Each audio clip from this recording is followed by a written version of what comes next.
his son, Sir Ian, and your lovely wife, Ma'am Jen, and your two sons, and all the Noranians that came and attended this first staging of the Nora Honor A.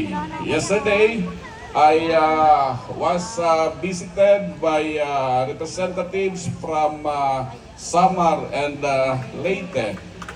And our ICHAT head, the Iriga Culture Heritage and Arts Tourism head, Engineer Nona Santiago, who accommodated you, informed me that there are 100 more or less that came over from Metro Manila. And a while ago, somebody introduced me, herself, all the way came from Alberta, Calgary, Canada. And there are also from Japan and my good friend, Mading the Vice President for International of the newly organized Iriga Rinconada Noranians, Alona Nilo Howard from the United States of America. Thank you all for coming and joining our very first Nora Honor Day. By virtue of the ordinance enacted by the Sangguniang Panglungsod, headed by Vice Mayor Edsel Di Maywat, and three councilors are here. Majority kasi po are attending an equally important. They have attended and are attending a seminar enacted ordinance number 2025, that's 072, declaring May 21 of every year as Nora Honor Day, where activities, programs, projects, and services will be implemented. So really, thank you all for coming.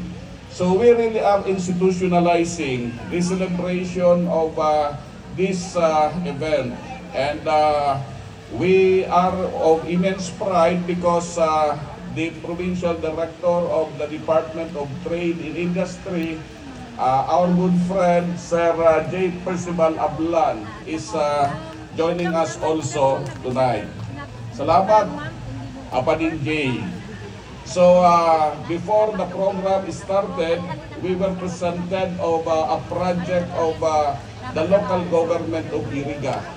This is in connection with the program or project of the Department of Tourism, the Tourism Champions Challenge, where we filed our entry, and in the Bicol region, we top set contest, and now for consideration at the national level.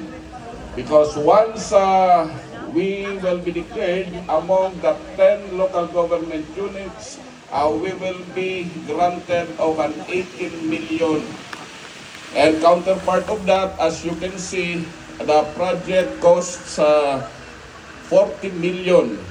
And where 22 million will be the counterpart of the local government of Iriga. However, I instructed our city architect to revise the program of works because it will only accommodate 414 seating capacity as presented in the audio visual. So we intend to make it larger to accommodate 1,000 seating capacity. So there will be revision of the program of works and of course the perspective. Other than that, some of Noranians from Metro Manila were accompanied by Engineer Nona sa site po at the PNR station situated at San Francisco, Iriga City, where we will be constructing the half-body statue of our superstar, and at the back of it will be the mini museum of Atigay. Tomorrow, our city architect Jake Alvaro, and the legal officer, Attorney Shane Berenia Imperial, will be having a meeting with the legal officer of the PNR to discuss the intention of the Iriga to utilize the PNR property where said statue will be erected or built. So these are some of the programs, projects that Iriga City will be implementing to further institutionalize our celebration, or we will be making really Atigay a figure in Iriga City. And thank you, of course, thank you very much to the newly declared adopted son of Iriga City, Sir Christopher Ian De Leon, during your visit here as one of our guests during the celebration of the Iriga Charter Anniversary last September 3, I, with Vice President and the members of the Sangguniang Panglungsod, expressed to you our intention that we will be declaring you as an adopted son of Iriga para maipagpatuloy po natin ang ating ugnayan para sa iyong mama. Because really, Atigay or Nora Honor is synonymous of Iriga City, and Iriga City with Nora Honor. We are also planning to intend to really institutionalize the celebration of May 21. Kaya if there are hitches, or if there are loopholes or shortcomings, please bear with us, as this is the very first time that we are celebrating May 21 as Nora Honors Day in honor of our superstar during her birthday. Kaya kami po ay patuloy na magkakaroon ng mga proyekto, programa at serbisyo para ipagpatuloy ang paggunita at pagpapahalaga at pagbibigay pugay kay Atigay. As you can see, those who participated in the contest that the iChat and the local government unit had sponsored, ang mga participants po are all from the youth sector or are students. Just like what we did last year, where we have a short film documentary of the life of Nora Honor. Because really, Nora Honor is an icon to Iriga City. To the world, she was a Filipino talent whose artistry was undeniable. But to us, to Iriga, she was and will always be Nora from San Francisco, the barefoot little girl who sold water and peanuts at the former Bicol Express Station, now Philippine National Railways Station. The child who went to school walking barefoot, the dreamer who learned early what it meant to work hard. She had one thing that kept her going. Sabi nga ni Sir Ian, a dream. And it is that dream powered by grit, talent, and the unwavering spirit of Ana Regenia that brought her to unimaginable heights. She made us proud, not just with her films, but with the journey. She became our voice, our representation, our inspiration. A woman who broke barriers, redefined stardom, and never forgot where she came from. She is, and forever will be, our greatest Irigenia story. Atigay carried Iriga in her heart wherever she went. Now, we carry her name in ours, with pride, with love, and with a promise that we will keep her story alive for every child in Iriga who dares to dream. To Atigay, maraming salamat sa inspirasyon sa dangal na iyong dinala sa Iriga at sa paalala na ang tunay na ginto ay hindi sa kayamanan nakikita, kundi sa puso, sa boses at sa tapang ng isang tunay na Irigeña.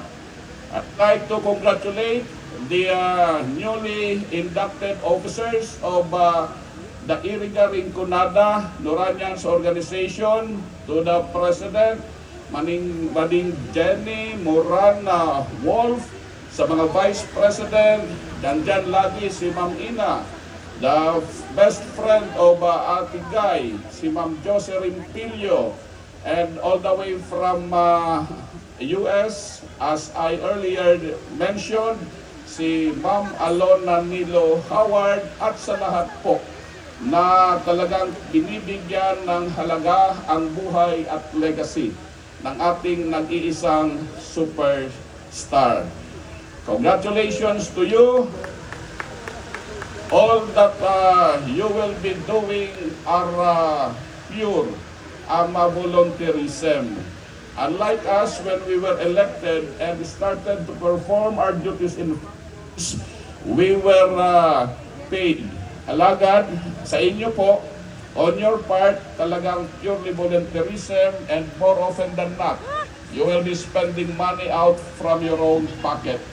Your service will be free. Sabi nga ni, pro bono in legal term, and more often than not, mag-aabono po kamo. Amo yan ang nasinumpaan ninyo, but seeing clearly on your eyes, talagang you have the passion.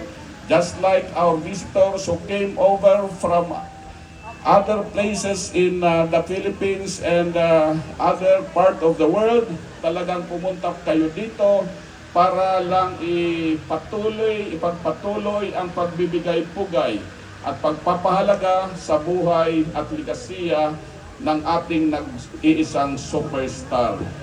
Any issues, concerns, and challenges that confront the newly organized organization, please feel free to let our office know. Kami po ni Vice President at ang mga kagawad na nandirito ngayon ay handang magbigay ang suporta. We will be joining you para ipagpatuloy ang ating pagbibigay halaga sa ating nag-iisang superstar. And to all of you who took part, tulad ng opisina ng City Library kay Ma'am Flora, all sa mga from iChat under Engineer Nona Malding Melet, the mother of Considaday Morallo, the chairperson also of the Culture, Heritage, Arts and Tourism in the Sangguniang Panglungsod, Consi Botsuya Bonite, and Consi Jorel Kaayaw. Thank you very much. All si mga nag-perform po pala dito, our folkloric dance troupe and Saring Pinig, they are scholars of the city of Iriga. Again, thank you all for coming to celebrate with us the first Atigay Day, and looking forward next year po, lalo naming pagbubutihin ang aming mga programa, proyekto, activities and services to give honor to the life story and legacy of our very own Ate Guy. Los Mabalos po, arriba! Our multi-awarded City Mayor, Honorable Wilfredo Rex C. Oliva. Maraming salamat po, Mayor Rex. At ngayon naman mga kaibigan, hindi lang po ang LGU Folkloric Group at Saring Tinig Youth Choir ang may inandang sorpresa para sa inyo. Dahil ngayong gabi, isa pang sorpresa ang inyong masasaksihan.